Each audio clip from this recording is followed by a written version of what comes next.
Hola, ¿qué tal?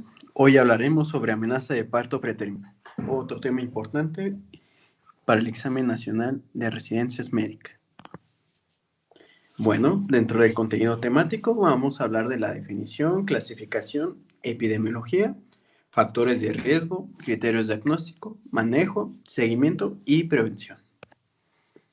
La guía de práctica clínica nos define como la amenaza de parto pretérmino, como un parto prematuro causado por diferentes causas, ¿vale? Que ocurre principalmente entre las 20 hasta las 36.6 semanas de gestación. ¿Y esto cómo se va a presentar en una paciente? Lo vamos a encontrar principalmente contracciones uterinas, mayor a 4 en 20 minutos o 8 en una hora, ¿vale? Recuerden que las contracciones efectivas deben de tener una duración entre 40 a 60 segundos. También la presencia de cambios cervicales, ¿vale? En este caso, estamos hablando de la dilatación, que debe ser menor a 3 centímetros, y el borramiento menor al 50%. De lo contrario, si encontramos que es mayor a 3 centímetros, por ejemplo 4 o 5, y mayor al 50%, estamos hablando de un parto pretérmino inminente. También la longitud cervical, recordando que la normal es de 40 milímetros, y en este caso el riesgo es que sea menor a 20 milímetros. A su vez, también la presencia de fibronectina fetal positiva. La paciente va a referir también a la presencia de como mucoso, ¿vale? Mientras que sus membranas pueden que estén íntegras o no. La clasificación, de acuerdo a su edad gestacional, nos vamos a referir a un pretérmino muy temprano entre las 20 a 23.6 semanas de gestación. Un pretérmino temprano de 24 a 33.6 semanas de gestación y un pretérmino tardío de 34 a 36.6 semanas de gestación, ¿vale? ¿Y por qué es importante este tema? Porque la prematurez es la segunda causa de muerte, principalmente en niños menores a 5 años. Recordando que la primera causa de muerte va a ser la neumonía.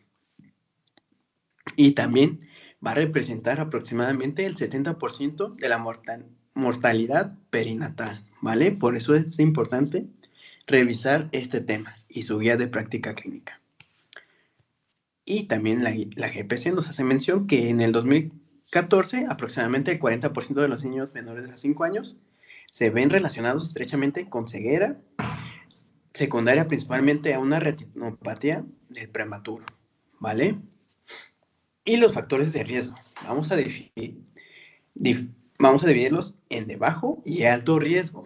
Dentro del de bajo riesgo, vamos a considerar lo que es el peso materno bajo, que se vea relacionado principalmente de 1.35 veces de riesgo de un parto pretérmino. En el caso de la obesidad materna, se relaciona 3.9 veces un embarazo de edad de riesgo, en este caso en las adolescentes, la presencia de tabaquismo, infecciones, principalmente la vaginosis bacteriana, y el patógeno importante a considerar es el Streptococcus agalacticae, ¿vale? Que este a su vez puede ascender y generar una infección provocando una coreamnionitis, ¿vale? También la presencia de sangrado transvaginal, la leiomiomatosis uterina submucosa se relaciona aproximadamente del 20% en el parto pretérmino, enfermedad periodontal. Este es un aspecto a mencionar, así que pues hay que hacer un manejo multidisciplinario, ¿vale? Principalmente con nutrición, estomatología, psicología y otras áreas de medicina, ¿vale? Y también tenemos un periodo intergenésico corto, que va a ser principalmente menor a 18 meses. Dentro de los factores de riesgo de alto riesgo, vamos a encontrar como antecedente, por eso es importante la historia clínica, ¿vale? El parto pretérmino.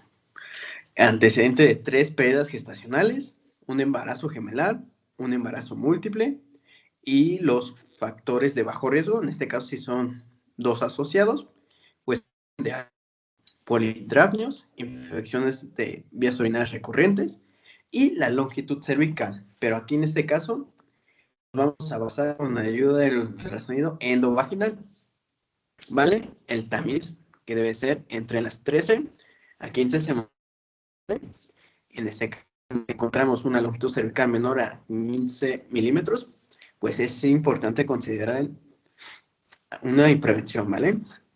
Del cerclaje. En caso de la longitud cervical, que se haga con ultrasonido endovaginal entre las 20 a 24 semanas, el riesgo sería alto en el caso de que fuera menor a 25 milímetros, ¿vale? Dentro de los criterios de diagnóstico, siempre nos vamos a basar en la clínica, ¿va? Preguntar a la paciente, ¿no? Más o menos preguntarle si si le ha puesto ahorita la pancita, o nosotros, literal, colocar nuestra mano sobre principalmente a nivel de altura uterina y corroborar las contracciones, ¿vale?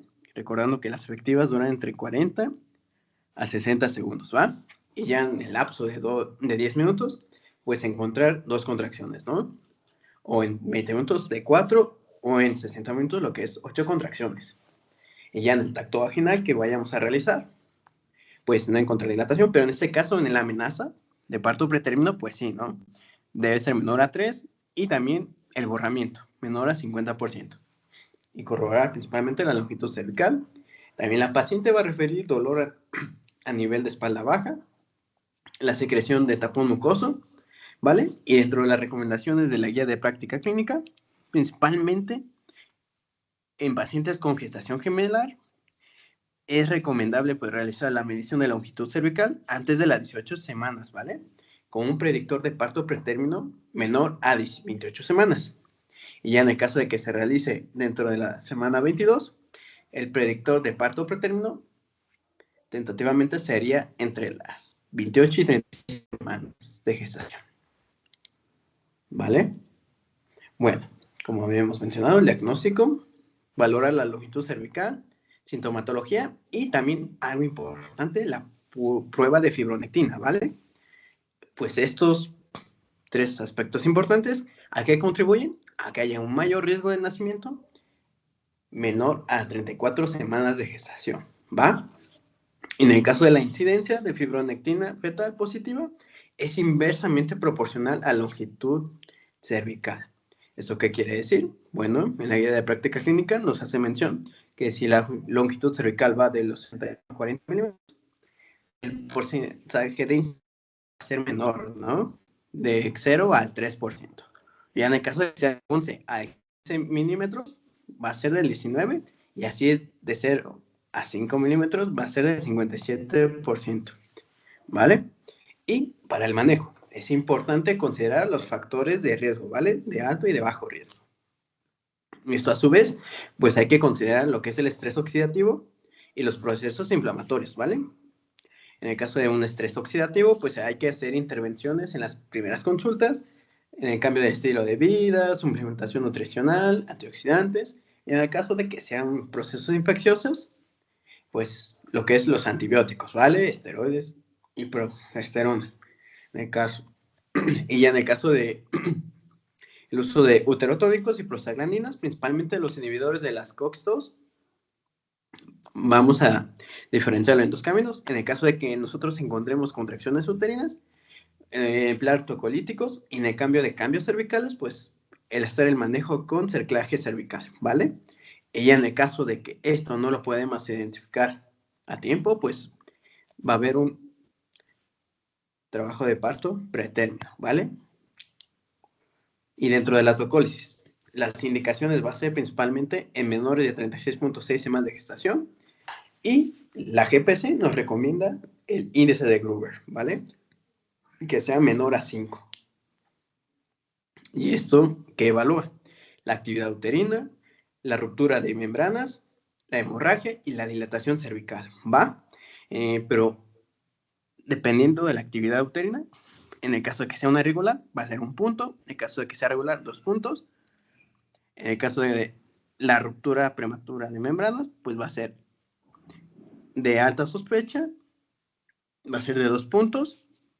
Si es en el caso de presencia de que sea hemorragia, en el caso de que sea nula, pues 0 puntos. Si es escasa, pues va a ser 1 punto, y ya si es severa, pues va a ser 2 puntos, ¿vale? Y de la dilatación, como mencionamos anteriormente, pues debe de ser menor a 3, ¿vale?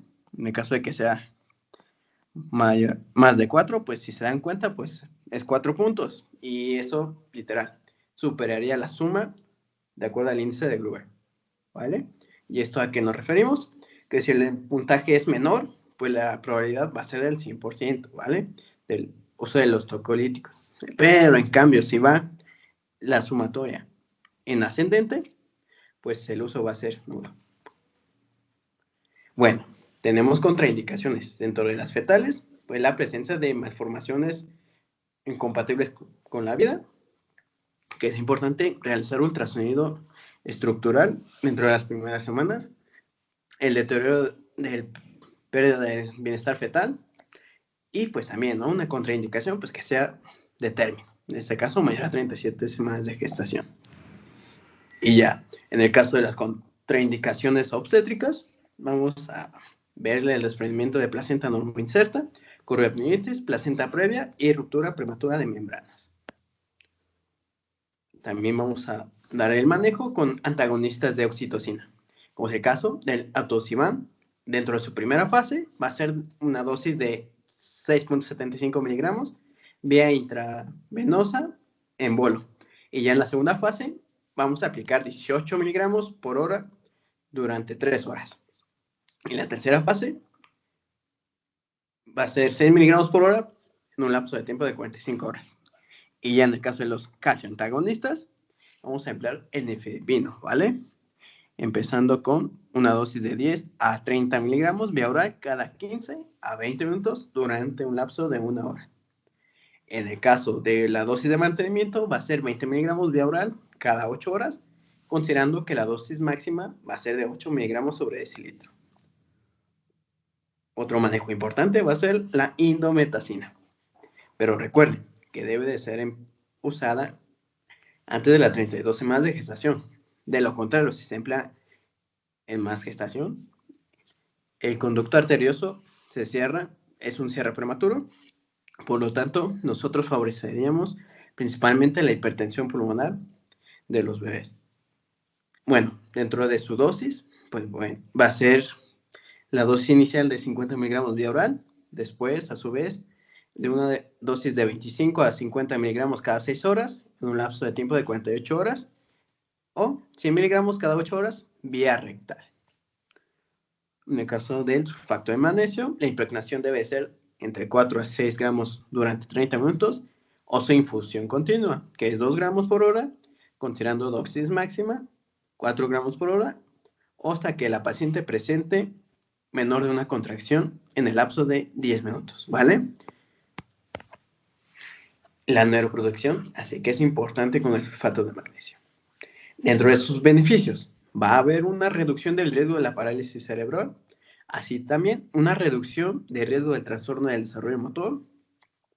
Va a estar indicado principalmente en pacientes entre las 30 a 33.6 semanas de gestación, en pacientes embarazadas con RPM, ruptura prematura de membranas, parto pretérmino, y su impregnación va a ser de 4 gramos por 30 minutos y la de mantenimiento 1 gramo por hora por 12 horas, ¿vale? Y aquí otro aspecto importante, el esquema de moderación pulmonar. Dentro de sus beneficios va a ser que principalmente la reducción del síndrome de dificultad respiratoria y la necesidad del soporte respiratorio. Esto se ve relacionado principalmente aproximadamente del 34%. Así, a su vez, también hay una reducción del riesgo de la hemorragia intraventricular en 46%. También hay una disminución en la presencia de enterocolitis necrotizante en el 54%. También una disminución en la admisión de la UCIN del 20%.